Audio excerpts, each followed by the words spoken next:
When the news broke that 77-year-old billionaire Nobu had with 22-year-old Arata, the entire nation of Japan was taken aback. The surprise turned to shock when, merely 3 months into their marriage, Nobu was found dead under mysterious circumstances. The investigation quickly zeroed in on his young bride, who displayed a curious lack of emotion over his demise.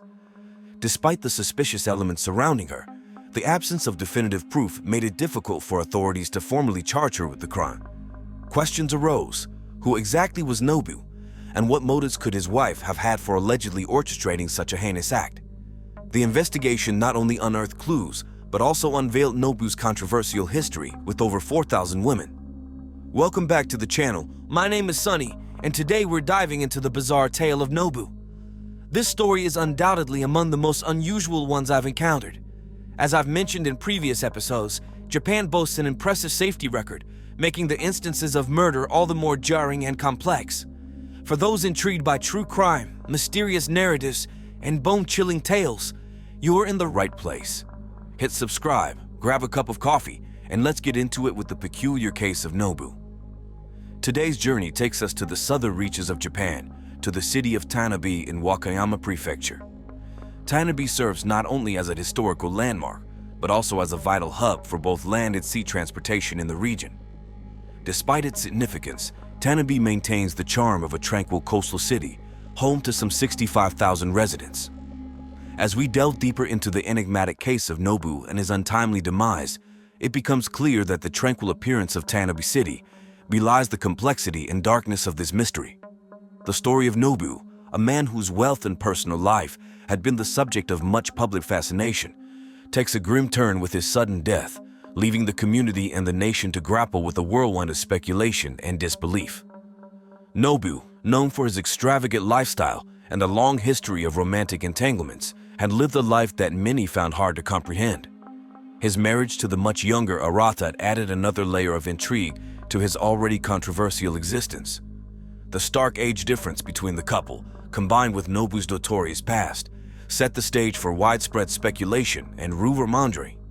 Yet, nothing could prepare the public for the news of his death, a puzzle that would challenge the very fabric of what was believed possible in the safe, orderly society of Japan. The investigation into Nobu's death unfolded like a labyrinth, with each clue seeming to lead only to more questions. Arata, at the center of this story, remained an enigma.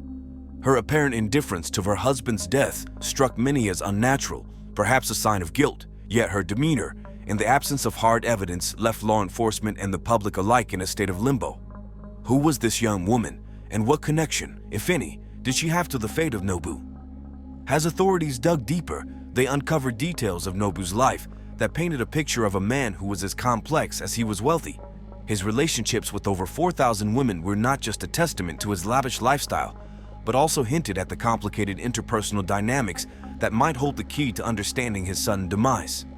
The question of motive loomed large. What could drive someone to commit such a heinous act, assuming foul play was involved? Was it jealousy, greed, revenge, or something yet unseen? As we explore the intricate details of this case, we find ourselves confronted with the darker aspects of human nature and the mysteries that lie within seemingly straightforward narratives. The case of Nobu is a reminder that behind the facade of wealth and public persona, there are layers of complexity that often go unnoticed until tragedy strikes. In our next segment, we'll dive into the investigation's findings, examine the potential motives behind Nobu's death, and explore how this case has impacted the local community and beyond. Stay tuned and remember, the truth is often stranger and more intricate than fiction. Grab your coffee and let's continue unraveling the mystery of Nobu's demise. Nestled in the southern expanse of the Kii Peninsula, Tanabe is a city that harmoniously blends the natural beauty of its coastal and mountainous geography with a rich cultural heritage, particularly noted for its contributions to Japan's fishing and agriculture sectors. Known especially for its succulent oranges and uboshi, a traditional Japanese pickled plum, Tanabe has carved out a reputation for these agricultural delights. Despite its serene charm and vital economic role, Tanabe has experienced a gradual decline in population over the years, shrinking to half its size since the 1940s. It was against this backdrop of a slowly transforming Tanabe that the Nozaki family called home. Born into this changing world on April 13, 1941, Rime Nozaki was the third of 7 children. Life in a bustling household meant Ren often found himself lost in the shuffle, necessitating a degree of self-reliance from a young age. Despite his parents' love, Ren was known as something of a troublemaker, frequently clashing with his siblings and facing challenges at school, including bullying and poor academic performance. These difficulties led him to forego further education in favor of contributing to the family's income by working in their local liquor store. The Nozaki family, not particularly affluent, welcomed his assistance. During these formative years, Ren developed a relentless drive for financial success, a passion that seemed to be sparked by both necessity and ambition. He was determined to do whatever it took to improve the store's profitability while simultaneously ensuring he had some personal financial independence. As time passed, the inevitable cycle of life saw Ren's parents pass away, leaving him and his siblings their inheritance. It was with this inheritance that Ren made a pivotal decision to venture into the world of entrepreneurship, leveraging the financial boost to lay the foundation for what would become a vast business empire. Ren's journey from a troublesome schoolboy to a business mogul is a testament to his unwavering focus on wealth accumulation and financial independence. His early experiences in Tanabe, from the family liquor store to his initial taste of business success, set the stage for a life that would be filled with both controversy and accomplishment. The city of Tanabe, with its declining population and tranquil lifestyle, remained an integral part of this story, a reminder of the humble beginnings from which one of its most infamous sons rose to prominence. Embarking on a business path that was morally ambiguous at best, Ren Nozaki's initial foray into the realm of entrepreneurship was not through what many would consider noble means. He became what was essentially a glorified loan shark, operating in a time when regulatory oversight on lending was virtually non-existent. During this era, the constraints that now cap interest rates at 20% to prevent predatory lending practices were absent, allowing individuals like Ren to operate with impunity. His ventures into this dark finance, or yamakin, as it's colloquially known in Japanese, a contraction of yami-kinyu, meaning dark finance, epitomized the ruthless pursuit of profit at the expense of others, exploiting the financial desperation of people to build his wealth. This approach to business inevitably led to further estrangement between Ren and his siblings. Their relationship, already fraught with tension, was severely tested as Ren delved deeper into these questionable methods of wealth accumulation. His disregard for the ethical implications of his actions widened the rift within the family, casting a shadow over his character and the legitimacy of his entrepreneurial spirit. Despite the morally dubious nature of his initial success, Ren's ambition was not limited to the loan sharking business. He diversified his interests, venturing into scrap metal collection, real estate development, and even door-to-door condom sales. Reports from the Times suggest that these additional ventures did not turn out to be particularly profitable, hinting that the lion's share of his wealth was indeed amassed through the exploitation of debtors. However, Ren's persistence in the world of business eventually led him to real estate, where he would make the fortunes that cemented his status as a successful, albeit controversial, businessman. Adding to his notorious reputation was a conviction for tax evasion, further tarnishing his public image and cementing his persona as an entrepreneur who skirted the edges of legality and morality. Despite the dubious means through which he accumulated his wealth, Ren's financial success allowed him to indulge in a lavish lifestyle and a series of personal exploits that were as controversial as his business practices. Ren's personal life, particularly his romantic entanglements, became as much a topic of public fascination as his business dealings. With wealth came notoriety, and with notoriety came an ever-increasing number of romantic partners. It's here that Ren's life story takes yet another turn, veering into the realms of personal indulgence and excess. His pursuit of wealth was mirrored by a pursuit of pleasure, leading to a complicated and controversial personal life that would eventually intertwine with his professional endeavors in unexpected and dramatic ways. Ren Nozaki's reputation as a flamboyant and unorthodox businessman only grew with each passing year, painting the picture of a man who lived as boldly in his personal life as he did in the business world. His relationships, numbering in the thousands, were talked about with a mix of awe and disapproval, showcasing a lifestyle that many found hard to understand or accept. This aspect of his life, marked by its sheer excess, became as much a part of his identity as his wealth. As Nozaki navigated through the complexities of his business and personal life, his ventures into real estate began to flourish, significantly augmenting his wealth. His success in real estate seemed to provide a semblance of legitimacy to his otherwise controversial career, allowing him to establish a more respectable facade in the public eye. However, this did not mean he left his previous ventures behind. The shadow of his past as a loan shark and his conviction for tax evasion lingered, contributing to a mixed public perception that oscillated between admiration for his entrepreneurial spirit and disdain for his ethical lapses. Nozaki's wealth allowed him to indulge in a lifestyle that few could imagine, but it also isolated him in many ways. His relationships, often seen as transactions or conquests, highlighted a life filled with luxury but lacking in genuine connection. The question of whether his wealth could buy happiness lingered beneath the surface of his extravagant existence. The complexity of Ren Nozaki's character made him a subject of fascination and speculation. To some, he was a self-made success story, a man who rose from modest beginnings to achieve incredible wealth and status. To others, he was a cautionary tale of ambition run amok, a man whose ethical compromises and personal excesses led to a life of emptiness despite his financial achievements. His marriage to the much younger Arata was perhaps the most public and controversial chapter of his personal life. The age difference between them, combined with Nozaki's notorious background, fueled widespread speculation and judgment. The sudden and mysterious circumstances of his death only months after their marriage added a dark twist to his already complex narrative, transforming his life story into a true crime saga that captivated the nation. The investigation into Nozaki's death would unearth more than just the details of a mysterious demise. It would shine a light on the darker corners of his life and legacy. As authorities delved deeper, the public was left to grapple with the dichotomy of Ren Nozaki, a man whose pursuit of success knew no bounds but who, in the end, remained an enigma, a figure as captivating in death as he was in life. In this unfolding story, the lines between ambition and excess, between love and transaction, blur. Nozaki's life serves as a mirror to the complexities of human nature, challenging onlookers to ponder the true cost of wealth and the pursuit thereof. As the case progresses, it promises not only to reveal the circumstances of his untimely demise, but also to offer a reflection on the values and choices that define a life. Fascinated by women, he held the belief that sexual encounters were the central purpose of existence. In his travels from door to door selling condoms, he subtly offered additional, more intimate services to women he perceived as solitary.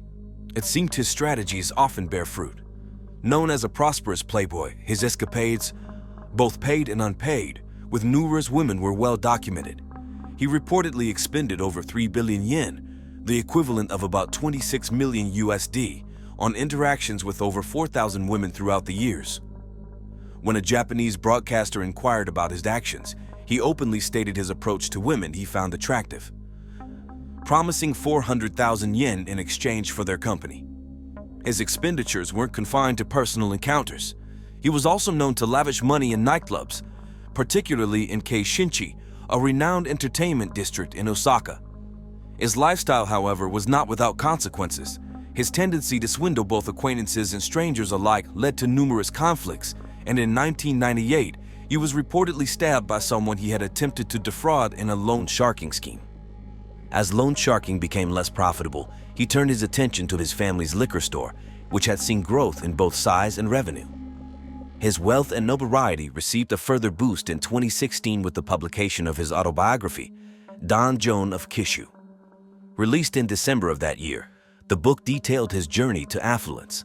Despite its focus on his financial ascent, the autobiography struggled to gain widespread popularity.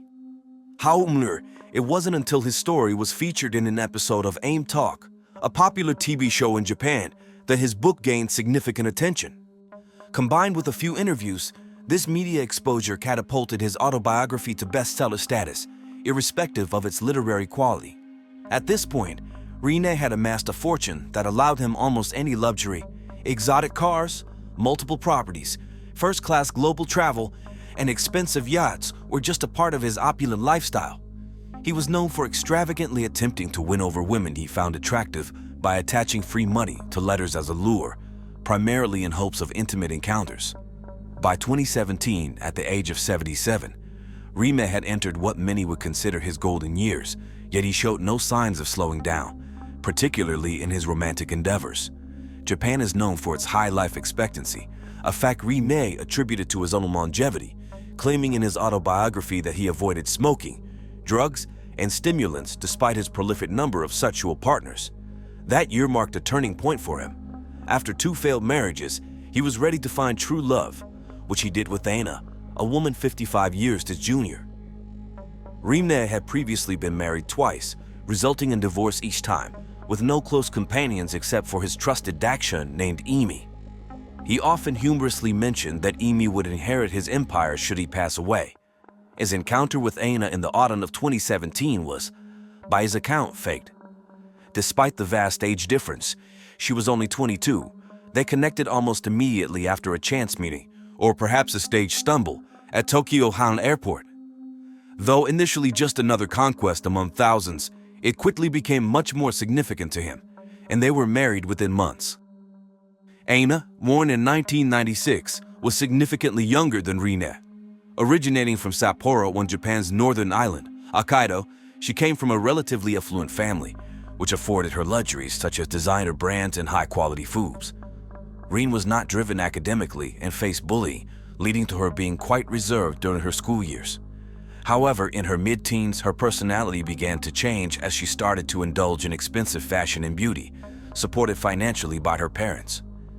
This newfound interest in aesthetics and wealth led her to pursue a career in beauty and makeup. To supplement her income, she allegedly also engaged in sex work and appeared in adult films, underscoring a complex narrative intertwined with themes of ambition, desire, and the search for love amidst unconventional circumstances. Saki's move to Tokyo, ostensibly to pursue her career as a beautician, was shadowed by her infatuation with a host from a bar in Sapporo. She had been lavishing him with attention and money, up to 150,000 yen, around $1,000 for his company. When he decided to relocate to Tokyo, she didn't hesitate to follow. However, their relationship, built on financial transactions rather than emotional connection, soon disintegrated. By then, Saki had set her sights on a new, more lucrative target, Rin Nobu, the so-called Don Juan of Kishu. Their meeting at an airport led to a whirlwind romance, culminating in marriage just a few months later. Rine, perhaps eager to ensure his young bride's happiness and loyalty, offered her a contract absolving her of any traditional domestic duties and providing her with a generous monthly allowance of 1 million yen.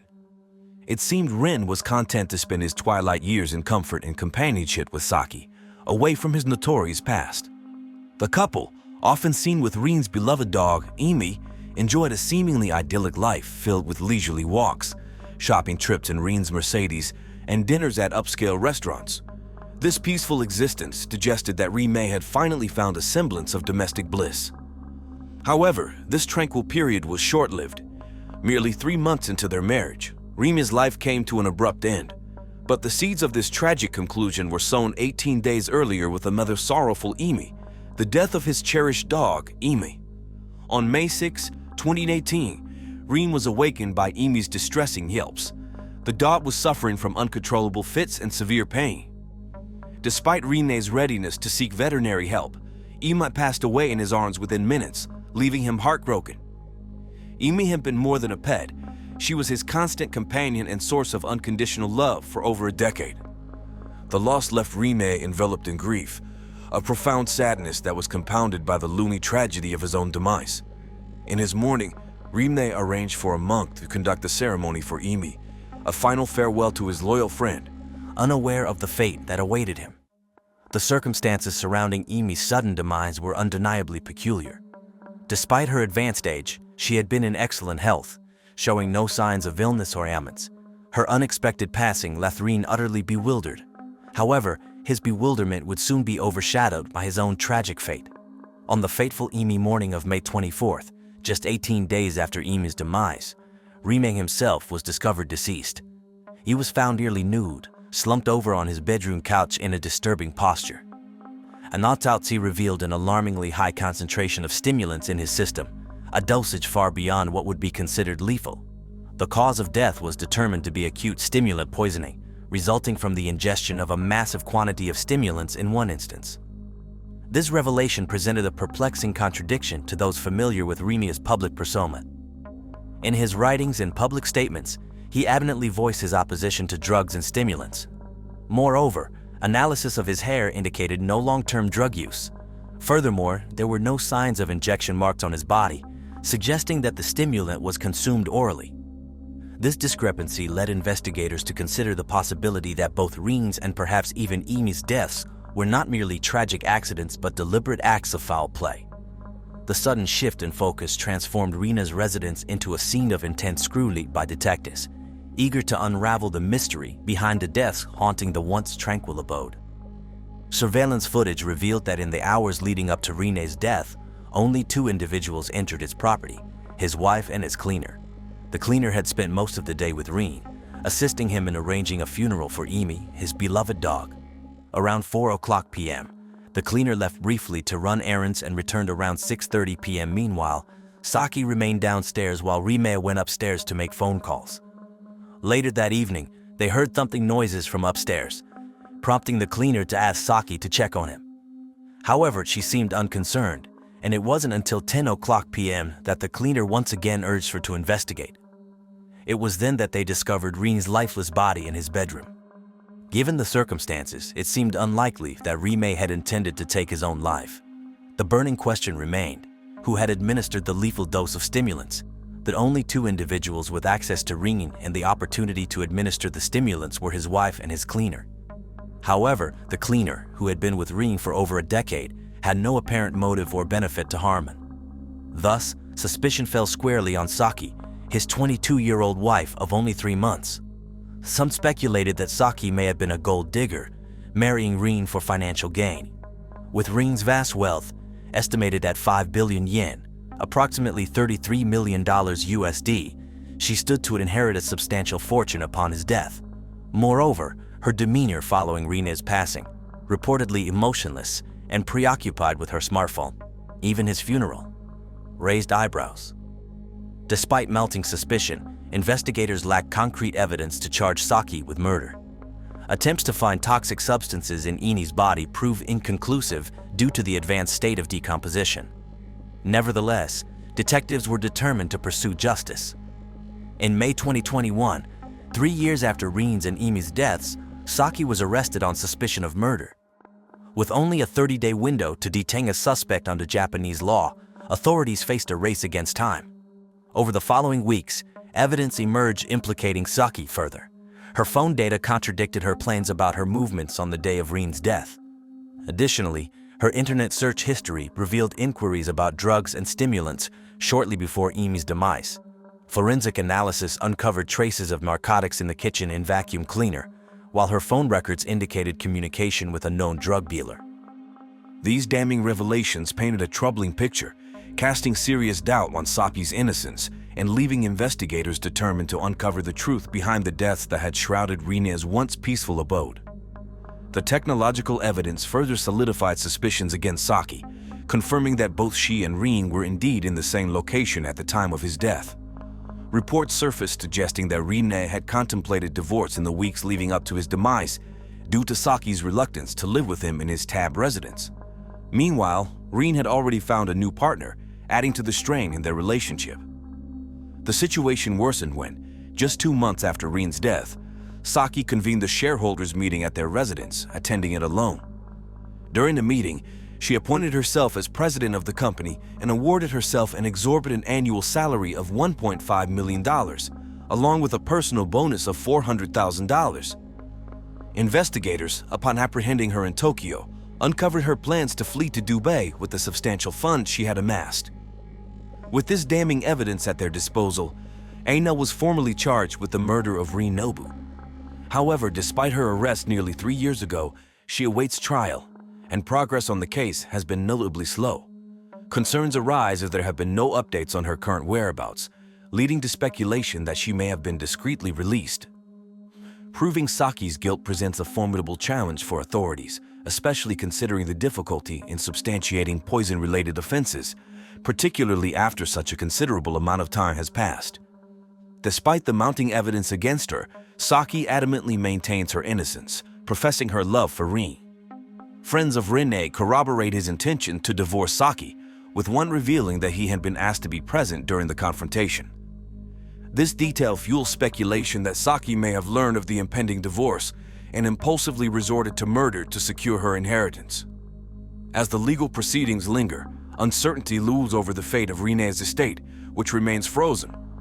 The tragic deaths of both Ring and Emi cast a somber shadow over the unresolved case. While Saki is entitled to the presumption of innocence until proven guilty, suspicions surrounding her persist, with many attributing to her the unsettling aura of a potential gold-digging murderer. Ultimately, the truth behind Rene's untimely demise remains shrouded in uncertainty, leaving lingering questions and a sense of injustice. As the investigation unfolds, only time will reveal the full extent of Saki's involvement and whether justice will prevail for the victims and their loved ones. Back in July 2007, this is a tale of jealousy, manipulation, and a surprising twist that caught everyone off guard. Laura Wilkie, aged 35, was a journalist with a strong determination to uncover corruption. She ran a blog called Ocala After Dark, where she fearlessly investigated local crime stories and political figures. Laura was known for her sharp mind and contagious laughter, which drew people to her. In her free time, she enjoyed painting landscapes and exploring the city's hidden treasures. During the hot summer of July 2007, Ocala was bustling with activity due to the city's annual music festival, Ocala Jam Fest. Laura, always on the hunt for an interesting story, attended the festival to capture its vibrant atmosphere and interview bands, both new and established. Her blog post about the event gained attention from music fans and fellow journalists, but Laura's true passion was exposing the darker side of the city. She delved into the lives of local politicians, uncovering scandals and shining a light on their questionable actions. Her investigative pieces, such as revealing the mayor's secrets and exposing the dark side of Ocala's elite, became the talk of the town. The local newspaper, Ocala Gazette, even featured her work on the front page, praising her relentless pursuit of truth. However, Laura's determination came with risks. She received anonymous threats and warnings to stay away from certain individuals. But she remained undeterred, believing that the truth needed to be brought to light. Her latest investigation focused on a prominent car dealership owner, Jonathan Range Rover Reed, who was rumored to have ties to organized crime. Laura dug into his background, uncovering suspicious transactions and connections that led her into the dangerous underworld. Little did Laura know, her relentless pursuit of justice would have serious consequences on a sweltering July afternoon. As Laura continued her investigation into Jonathan Range Rover Reed and his alleged ties to organized crime, she became increasingly immersed in a web of deceit and danger. Despite the warnings and threats she received, Laura was furled by her unwavering commitment to uncovering the truth. She spent countless hours poring over documents, following leads, and conducting interviews, determined to expose any wrongdoing.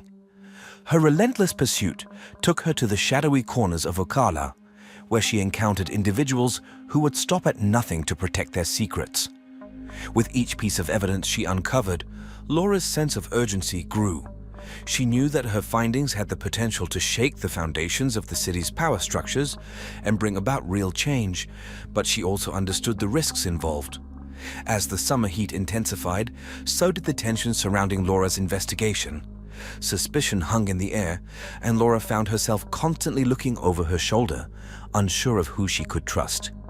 Then, one fateful July afternoon, as the sun beat down mercilessly on the streets of Ocala, Laura made a shocking discovery that would change everything.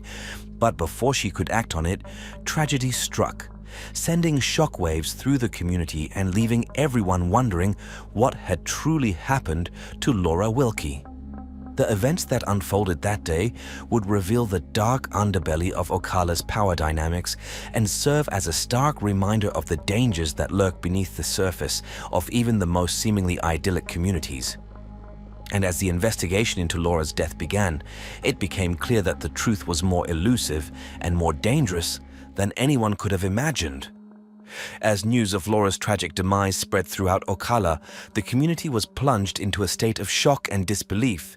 Friends, family, and followers of her work on Ocala After Dark were left reeling, struggling to come to terms with the loss of someone who had been such a vibrant and fearless presence in their lives. The authorities launched a thorough investigation into Laura's death, but the circumstances surrounding it were murky and complex. Rumors swirled, fueled by speculation and fear. Some whispered that Laura had stumbled upon information so damning that powerful forces had silenced her to protect their interests. Others speculated that her death was simply a tragic accident, the result of a series of unfortunate events. As the investigation unfolded, detectives combed through Laura's recent activities, scrutinizing her interactions and delving into her ongoing investigations. They interviewed witnesses, analyzed evidence, and retraced her steps in the days leading up to her death, searching for any clues that might shed light on what had happened. Meanwhile, Laura's colleagues and fellow journalists rallied together, determined to continue her work and honor her memory.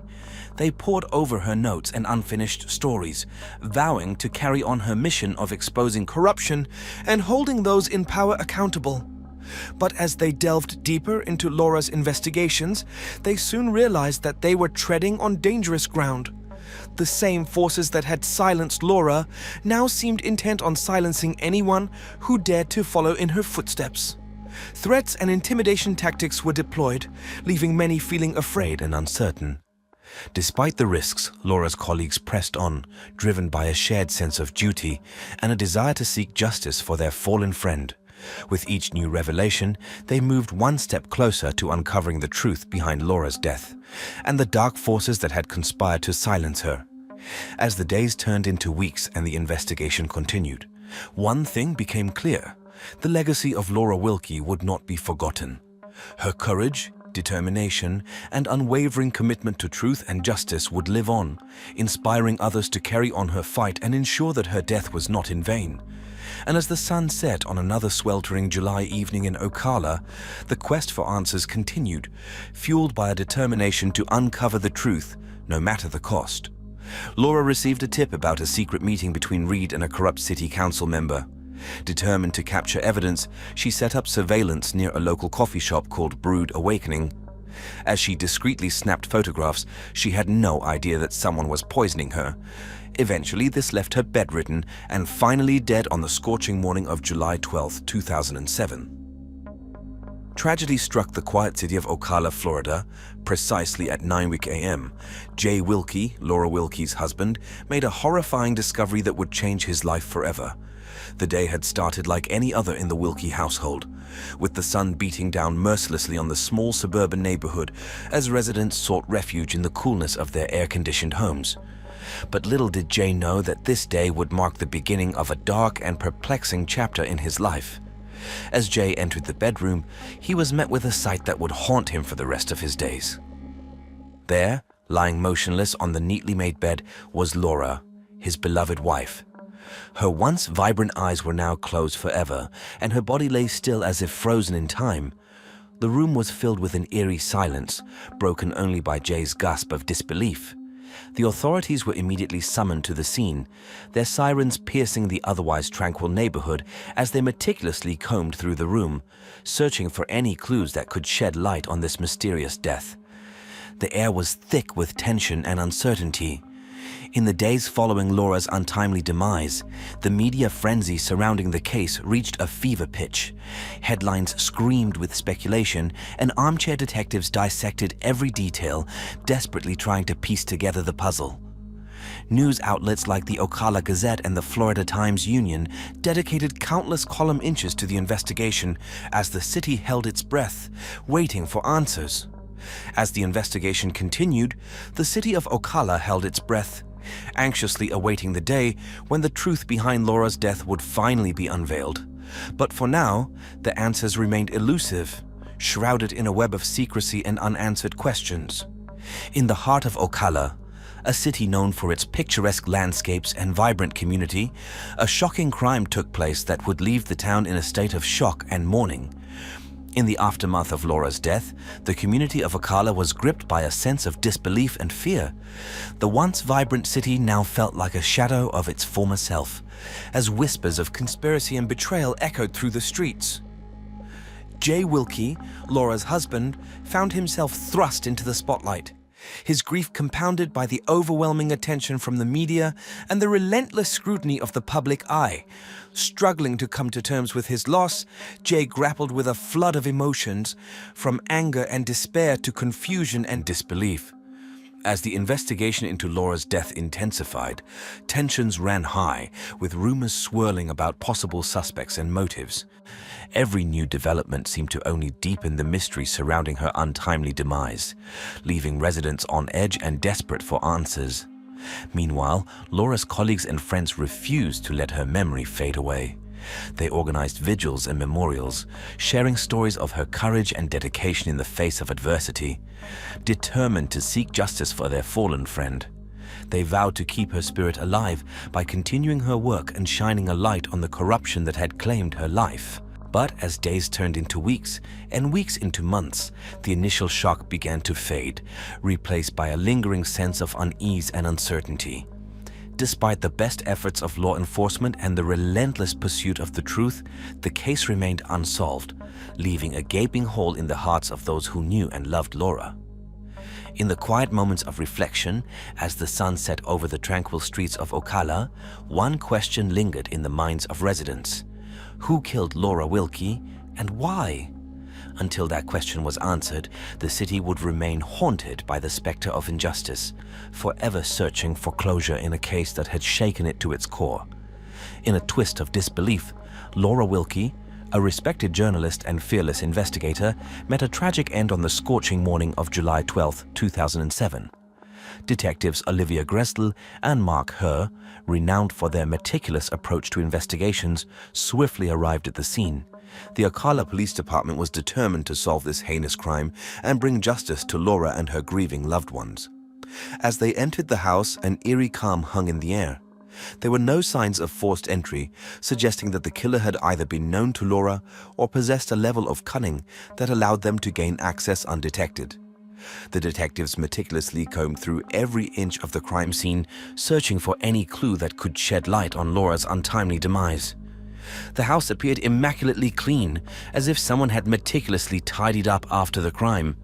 However, their attention was soon drawn to the cause of death: poisoning. The exact substance used remained a mystery, leaving the investigators puzzled and determined to uncover the truth. With a keen eye for detail, the detectives photographed every inch of the crime scene, capturing potential DNA samples and any other evidence that could potentially lead them to the killer. They knew that to solve this perplexing case, they would need to leave no stone unturned. As the investigation unfolded, the town of Ocala was gripped with a sense of unease. The search for the truth intensified, leaving the town anxiously awaiting the day when justice would finally be served. The initial focus of the investigation turned towards Jay Wilkie, a 49-year-old man who owned a flourishing gardening supply store in Ocala, Florida. Known for his friendly demeanor and charm, Jay was a familiar face in the community. However, beneath this amiable facade, there were whispers of a darker side. Detectives Olivia Gressel and Mark Herr delved into Jay's relationship with his wife Laura, searching for any clues that could shed light on a possible motive.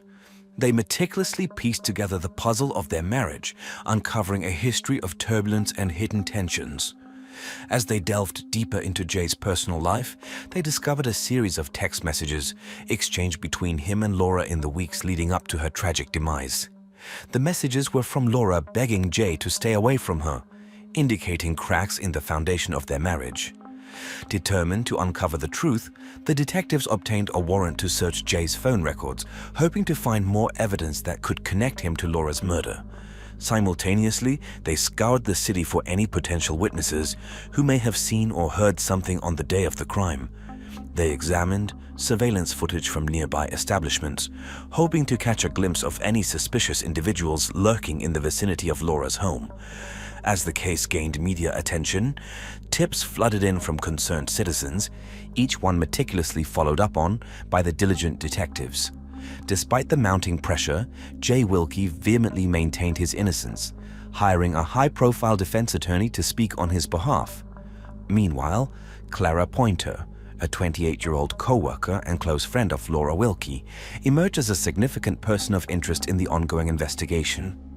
As the investigation into Laura Wilkie's murder deepened, Detective Gressel and Detective Herr found themselves facing a tangled web of clues and suspicions.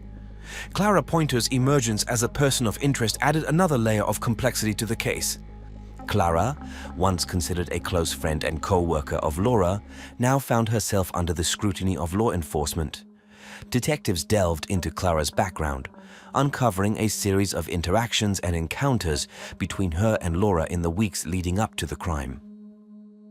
Clara's demeanor shifted under the weight of suspicion as she faced intense questioning from investigators.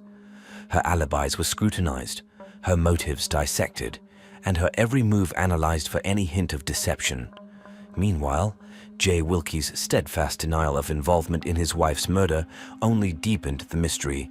With the evidence against him mounting, Jay's once charming facade began to crack under the pressure of the investigation. As the summer heat bore down relentlessly on Ocala, tensions reached a boiling point. The community grappled with fear and uncertainty, unsure of who could be trusted and haunted by the specter of a killer still at large.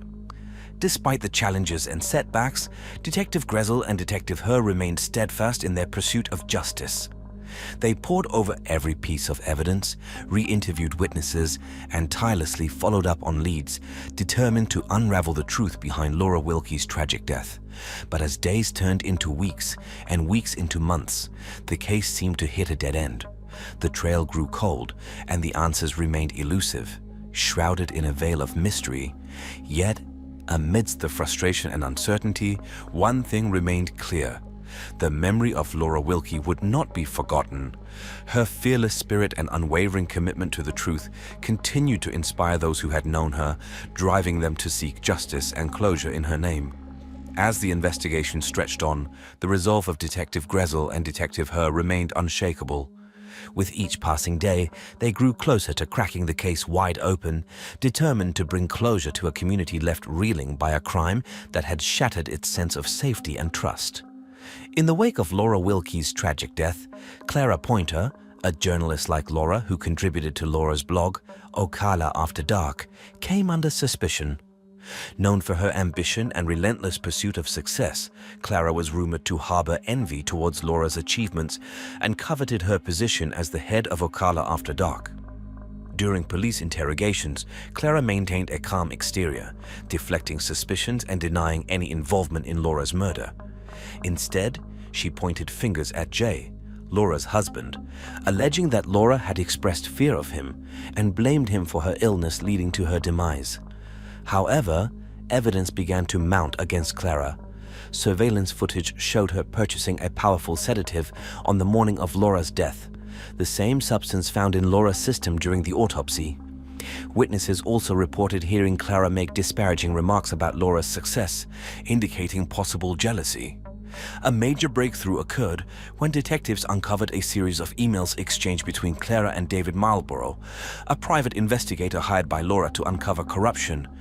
These emails revealed Clara's secret collaboration with David to sabotage Laura's investigations. David, known for his past involvement in high-profile cases, denied any involvement in Laura's murder, but faced scrutiny due to financial struggles and a history of personal grudges. As the investigation unfolded, Clara emerged as the true mastermind behind Laura's murder. Her jealousy and desire to take over Ocala After Dark drove her to manipulate David and orchestrate Laura's demise. With each piece of evidence, the web of suspects grew more intricate, leaving the Ocala community on edge as they awaited justice for Laura's untimely death. Clara, a 28-year-old co-worker and friend of Laura, harbored a deep-seated jealousy and desire for power. She had long coveted Laura's position as the head of Ocala After Dark, and rumors of her envy and resentment towards Laura's success had been circulating for months. However, the true extent of Clara's treachery was beyond anyone's imagination. The police made a breakthrough in the case on July 17, 2007, when they discovered a series of emails between Clara and David Marlborough, a private investigator hired by Laura. These emails revealed Clara's nefarious plans to seduce and manipulate David, who harbored an unhealthy sexual obsession with Laura. David, with a personal vendetta against Laura, inadvertently aided Clara in her sinister plot due to his twisted infatuation. Clara had been secretly poisoning Laura's coffee for months, gradually weakening her.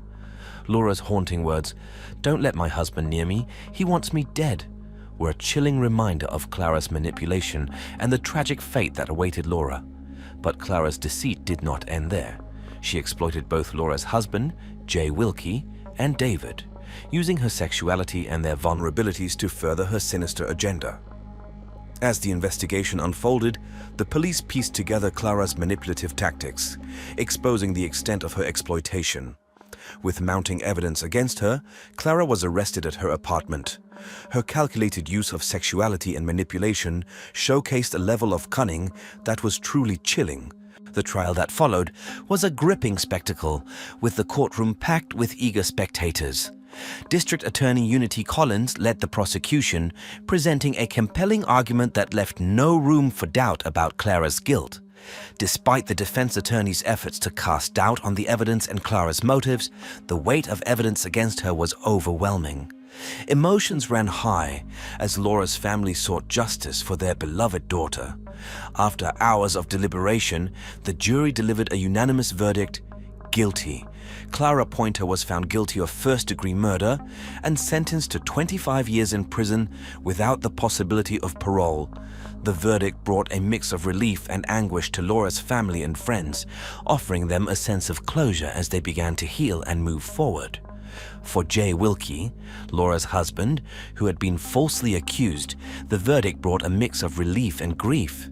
As life settled into a new normal for all involved, they cherished the memories of Laura and the impact she had on their lives. Seeking solace, Jay focused on rebuilding his life, pouring his energy into his gardening supply store and reconnecting with friends and family. The support of the Ocala community during the trial became a source of comfort for him.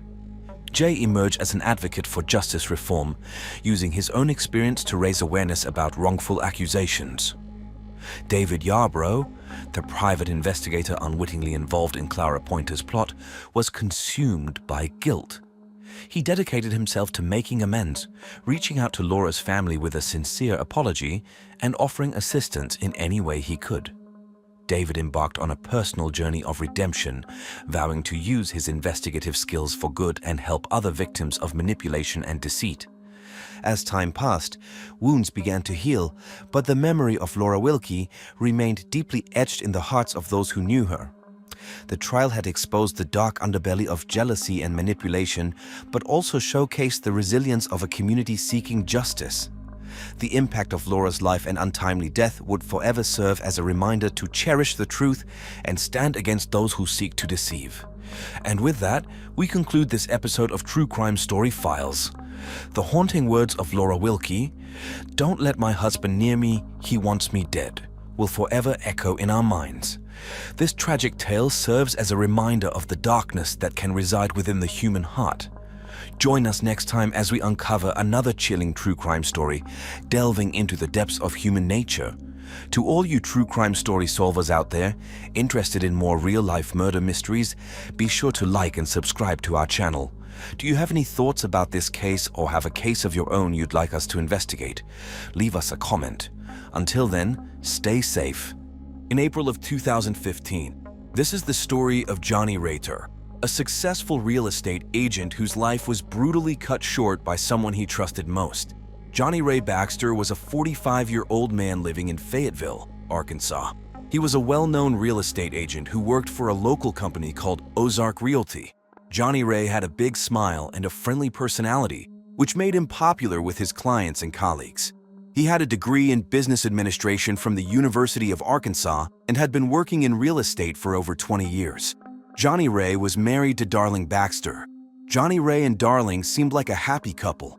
Johnny Ray was Darling's second husband. He had a stepdaughter named Lily Adams, who was 18 and in her first year at the University of Arkansas studying psychology. Johnny Ray got along well with Lily, or so it seemed to the outside world. Outside of work, Johnny Ray loved sailing. He owned a small sailboat named Dreamcatcher, which he often took out on Beaver Lake. He enjoyed spending weekends on the water, feeling the wind and the waves.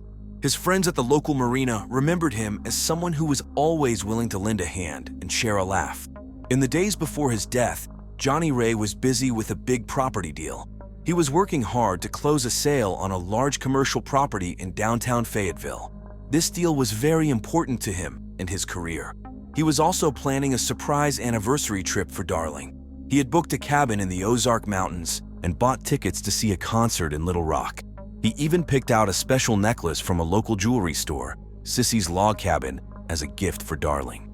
Despite his busy schedule, Johnny Ray made time to visit the local coffee shop Arsagas every morning. He enjoyed reading the newspaper and chatting with the baristas. His favorite drink was a caramel latte. On April 10, 2015, 2 days before his death, Johnny Ray was seen at Arsagas, smiling and talking about his plans for the weekend. He seemed happy and excited about the future. Johnny Ray's life seemed perfect on the outside, but there were hidden troubles. His wife, Darling, had been acting stressed and worried lately. She had noticed changes in their daughter Lily and was suspicious of Johnny Ray's late-night work meetings. Friends and neighbors had started to notice the tension in the Baxter household. On April 12, 2015, at about 7:30 a.m., Johnny Ray Baxter's body was discovered. The person who found him was his neighbor, Michael Everly. Michael was a 52-year-old retired school teacher who lived next door to the Baxters. Darling had called Michael, worried because she hadn't heard from Johnny Ray since the previous night. She was out of town visiting her sister and asked Michael to check on her husband. Michael knocked on the door of the Baxter house but got no answer. He noticed that Johnny Ray's car was in the driveway, so he decided to try the door. To his surprise, it was unlocked. As he stepped inside, he immediately felt something was wrong. The house was unusually quiet. Michael called out for Johnny Ray but got no response. He walked through the living room and into the kitchen, where he saw signs of a struggle. Chairs overturned and broken glass on the floor. He followed the trail of chaos to the master bedroom. When he opened the door, he was met with a gruesome sight. Johnny Ray was lying on the floor in a pool of blood. He had been bludgeoned to death with a hammer, which lay nearby covered in blood. The room was a mess, with blood splattered on the walls and furniture. It was clear that Johnny Ray had fought for his life. Michael was horrified and immediately backed out of the room, his hands shaking. He pulled out his cell phone and dialed 911, his voice trembling as he described what he had found. The 911 operator tried to keep him calm, asking him to stay on the line until the police arrived. The news of Johnny Ray's death quickly spread through the neighborhood.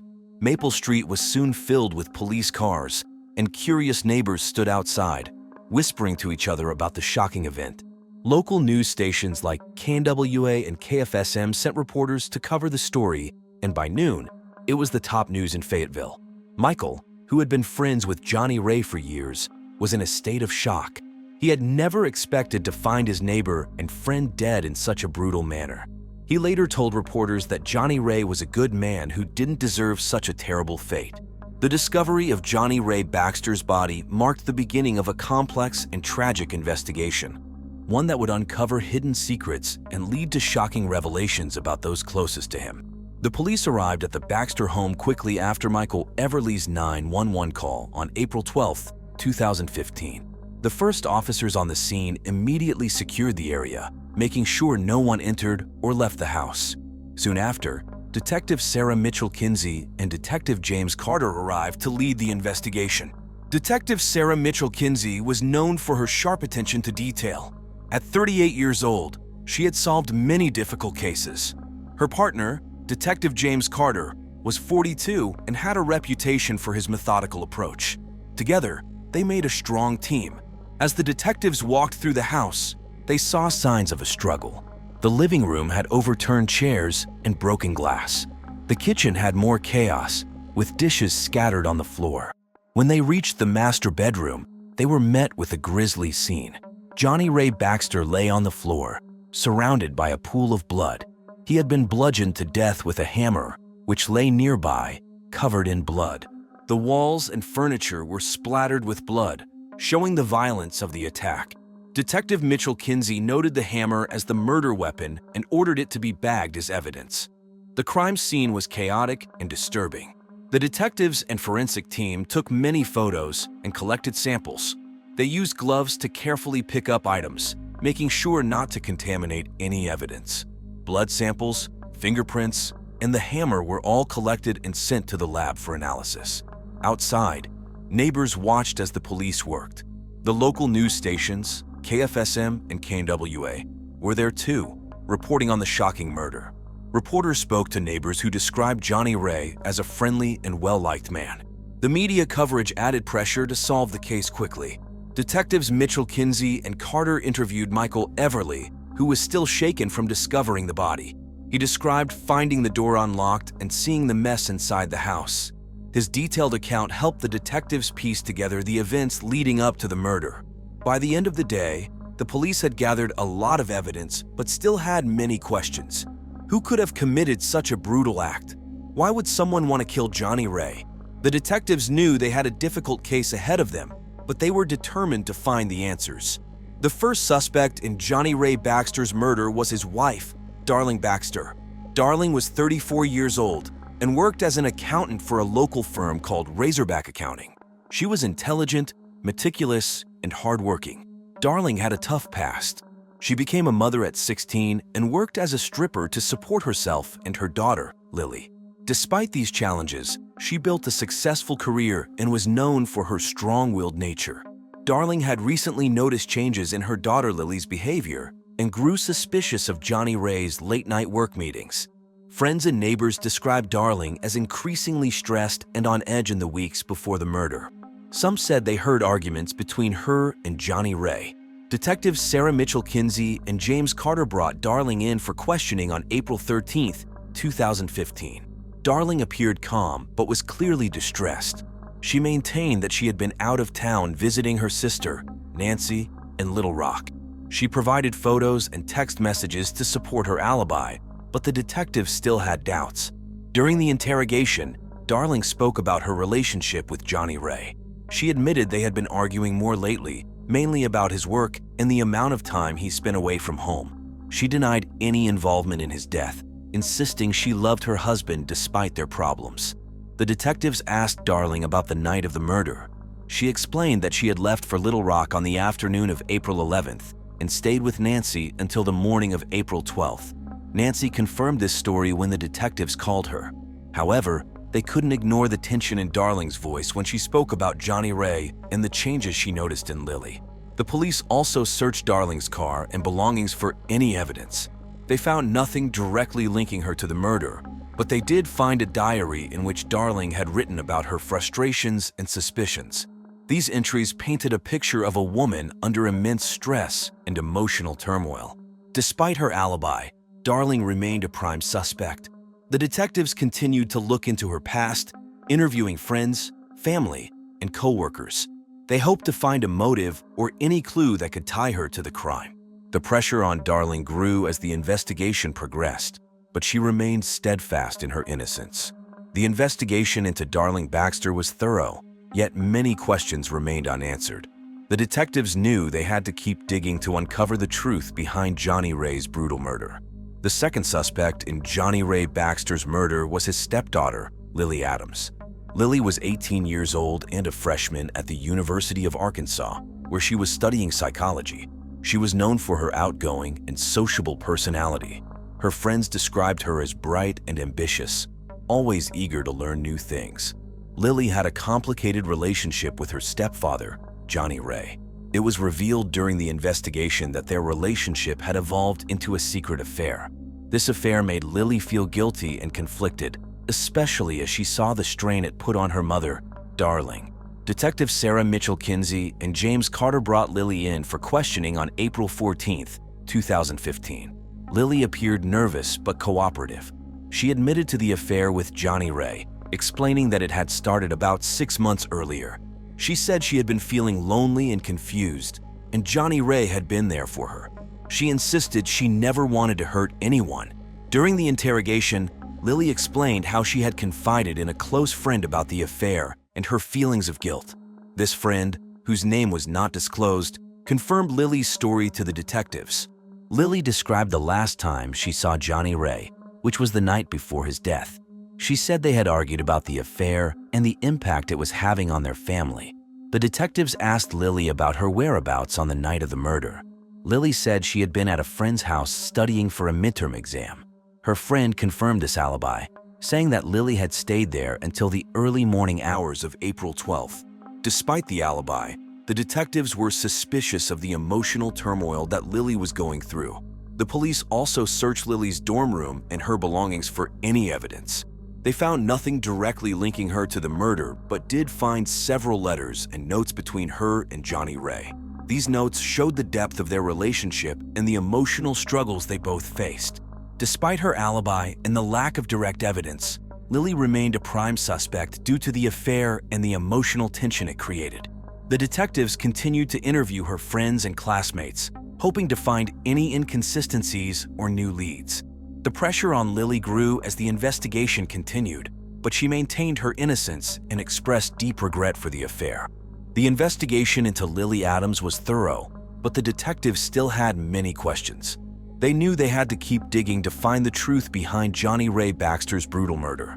On April 17, 2015, 5 days after Johnny Ray Baxter's murder, the police received a significant break in the case. It was a cool, cloudy morning when a jogger discovered a suspicious item in the park near Beaver Lake. He noticed a plastic bag partially buried under some leaves near a bench. Curious, he opened it and found a blood-stained shirt and a pair of gloves. He immediately called the police, and within minutes, patrol officers Karen Lewis and Tom Martinez arrived at the scene. They secured the area and called in detectives Sarah Mitchell-Kinsey and James Carter. The detectives quickly assessed the situation and bagged the items for forensic analysis.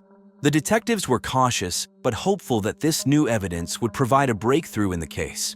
They brought the items back to the Fayetteville Police Department's forensic lab. Forensic analysts found that the blood on the shirt matched Johnny Ray's DNA. Additionally, the gloves had fingerprints that were not Johnny Ray's. This new evidence shifted the focus of the investigation. The detectives revisited their list of suspects and re-examined their alibis. They also reviewed the surveillance footage from the park and nearby areas. This extensive review led them to a surprising discovery. A figure matching Lily Adams' description was seen entering the park late on the night of the murder. Detectives Mitchell-Kinsey and Carter brought Lily in for a second round of questioning. This time, Lily was visibly more nervous. She claimed she had gone to the park to clear her head and had no idea about the bloody items. The detectives pressed her for more details, but Lily stuck to her story, albeit shakily. The forensic team continued their analysis and found another critical piece of evidence: hair fibers on the gloves that matched Darling Baxter's DNA. This discovery complicated the case further and indicated the possible involvement of both mother and daughter. On April 18, 2015, the detectives called Darling back for questioning. She seemed calm but concerned. When presented with the new evidence, Darling admitted to knowing about the gloves but insisted she had nothing to do with the murder. She said she had worn the gloves while gardening and couldn't explain how they ended up near Beaver Lake. The police were now more determined than ever to solve the case. They knew they were close to uncovering the truth, but needed to carefully piece together the final puzzle. The discovery of the new evidence was a pivotal moment in the investigation, providing crucial leads and intensifying the search for Johnny Ray's murderer. Hey, true crime case solvers, interested in more real-life murder mysteries? Be sure to like and subscribe to our channel. If you have any thoughts about this case or have a case of your own you'd like us to investigate, leave us a comment. Stay safe, true crime case solvers. The third suspect in the murder of Johnny Ray Baxter was his ex-wife, Diddy Baxter. Diddy, aged 46, was known for her hot-tempered and aggressive nature. She had a contentious relationship with Johnny Ray and had never approved of his marriage to Darling. Diddy lived in Fayetteville and worked as a manager at a local grocery store, Harp's Food Stores. Detectives Sarah Mitchell-Kinsey and James Carter decided to bring Diddy in for questioning on April 19, 2015. Diddy arrived at the police station appearing defiant and uncooperative. She had a reputation for speaking her mind and not holding back her opinions. During the interrogation, Diddy admitted that she and Johnny Ray had a rocky relationship. She described their marriage as tumultuous and full of arguments. Diddy expressed her disdain for Darling, calling her a homewrecker and blaming her for the end of her marriage. However, Diddy vehemently denied any involvement in Johnny Ray's murder. The detectives pressed Diddy about her whereabouts on the night of April 11, 2015. Diddy claimed she was at home watching TV and drinking wine. She mentioned watching an episode of Dancing with the Stars and going to bed early. There were no witnesses to confirm her alibi, which made the detectives suspicious. The police searched Diddy's home for any evidence that could link her to the crime. They found a few items of interest, including a set of gardening gloves similar to the ones found at the park. However, forensic analysis showed no blood or DNA on these gloves. Despite her alibi and the lack of direct evidence, the detectives continued to probe Diddy's potential motive. They discovered that Diddy had recently learned about Johnny Ray's affair with Lily, which added another layer of tension and potential anger. Friends and co-workers told the detectives that Diddy had been particularly upset and vocal about the affair, calling Johnny Ray a disgrace and expressing her anger to anyone who would listen. The detectives also interviewed Diddy's neighbors, who reported hearing loud arguments coming from her house in the days leading up to the murder. One neighbor, Mrs. Everly, said she heard Diddy yelling about betrayal and lies. Although Diddy remained a suspect, the detectives found it challenging to gather enough evidence to charge her. She was aggressive during the interrogation, but maintained her innocence. The detectives knew they needed more concrete evidence to link her to the crime. The investigation into Diddy Baxter added another layer of complexity to the case as the detectives worked tirelessly to piece together the events leading to Johnny Ray's murder. On April 21, 2015, a breakthrough in Johnny Ray Baxter's murder case finally came. After days of investigating, Detectives Sarah Mitchell-Kinsey and James Carter found a crucial piece of evidence. A surveillance camera from a nearby gas station had captured footage of Darling Baxter driving toward Beaver Lake late on the night of the murder. This was a significant lead that contradicted Darling's alibi. Detectives Mitchell-Kinsey and Carter reviewed the footage carefully. It showed Darling's car, a blue Honda Civic, passing the gas station at around 11:30 p.m. on April 11th. This placed her near the crime scene at the crucial time. With this new evidence, the detectives were confident they had found Johnny Ray's killer. On the morning of April 22, 2015, the police arrived at Darling Baxter's workplace, Razorback Accounting. It was a sunny day, and the local news stations, including KFSM and KNWA, were already covering the latest developments in the case. Darling was in her office when the police entered. She looked surprised but remained composed as they informed her of her arrest for the murder of her husband. As Darling was led out in handcuffs, she maintained her innocence, but the evidence against her was overwhelming. The affair between Johnny Ray and Lily had driven Darling into a fit of rage. She felt deeply betrayed by both her husband and her daughter. The detectives believe that on the night of the murder, Darling confronted Johnny Ray. The confrontation escalated into violence, and Darling grabbed a hammer, fatally striking him multiple times. Darling's arrest shocked the community. Neighbors and friends couldn't believe that the hardworking, intelligent woman they knew was capable of such a violent act. The news spread quickly, with headlines in the Fayetteville Observer and segments on local news stations detailing the arrest. Johnny Ray's family had mixed reactions. Some were relieved that the murderer had been caught, while others were devastated by the betrayal. Lily was particularly heartbroken. She had lost both her stepfather and her mother in a matter of days. The emotional toll on the family was immense. As Darling was taken to the police station, the detectives knew they had finally solved the case. The investigation had been long and challenging, but their persistence had paid off.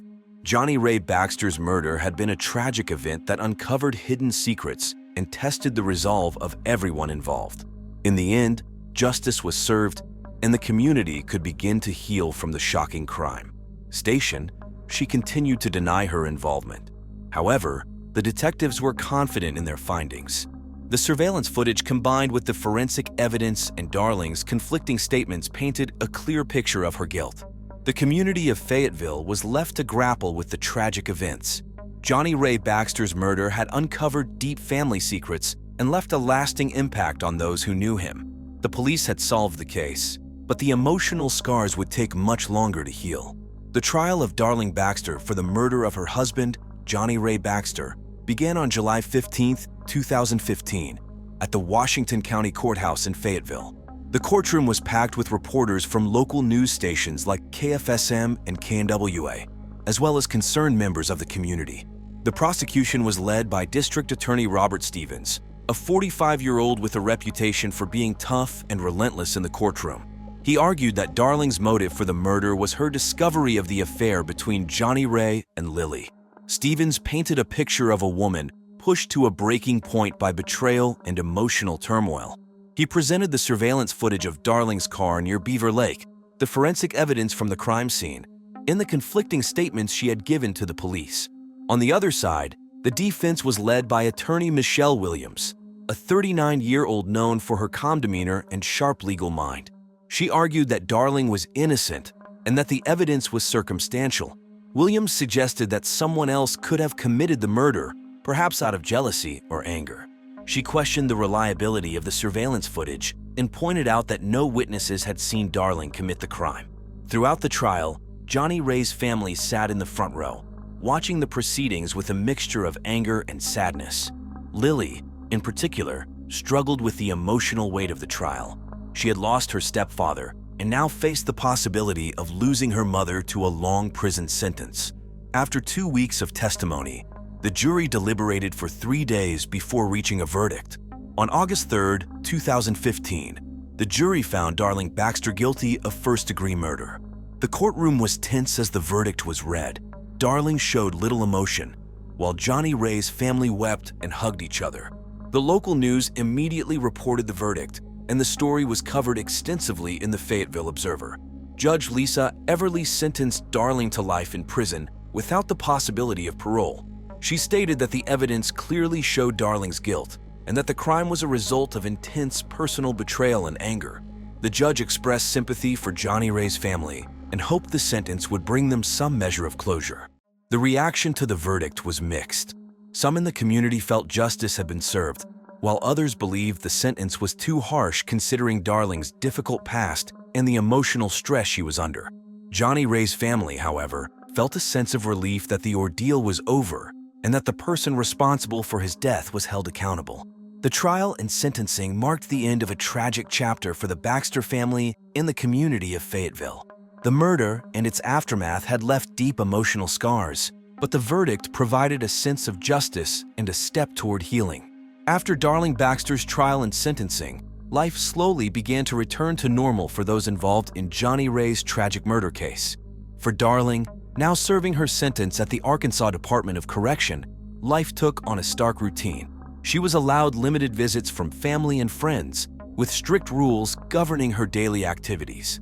The media coverage surrounding the trial gradually faded, replaced by news stories and events in Fayetteville, like the annual Bikes, Blues, and Barbecue Motorcycle Rally. Lily Adams, now 19, returned to the University of Arkansas to continue her studies in psychology. She struggled with guilt and grief over her role in the affair that ultimately led to her stepfather's death. Lily sought counseling to help her cope with the emotional aftermath and worked hard to rebuild relationships with her family. She distanced herself from media attention, focusing on her studies and volunteer work at local animal shelters. Meanwhile, Detective Sarah Mitchell-Kinsey received recognition for her role in solving the high-profile case. She continued her work at the Fayetteville Police Department, investigating other crimes and mentoring younger detectives. Detective James Carter transferred to the Northwest Arkansas Drug Task Force, where he applied his investigative skills to combating drug-related crimes in the region. In the community of Fayetteville, the impact of Johnny Ray's murder lingered. Neighbors and friends remembered him as a friendly and successful real estate agent who loved sailing on Beaver Lake. The local Rotary Club held a memorial service in his honor, and a plaque was installed at the Fayetteville Town Center to commemorate his life and contributions to the community. Johnny Ray's family, especially his first wife Diddy, found solace in each other's company and support. Diddy focused on her career at Harp's Food Stores and became involved in local charity events like the Susan G. Komen Race for the Cure in Bentonville. She remained vigilant about keeping her family close and supporting her grandchildren, who missed their stepfather dearly. As time passed, the scars left by Johnny Ray's murder began to heal, though the memory of the tragic events of April 2015 remained a part of Fayetteville's history. The community rallied around the Baxter family, offering support and understanding as they moved forward from the ordeal. This tragic case of love, betrayal, and murder serves as a stark reminder of the complexity of human relationships and the devastating consequences of unchecked emotions.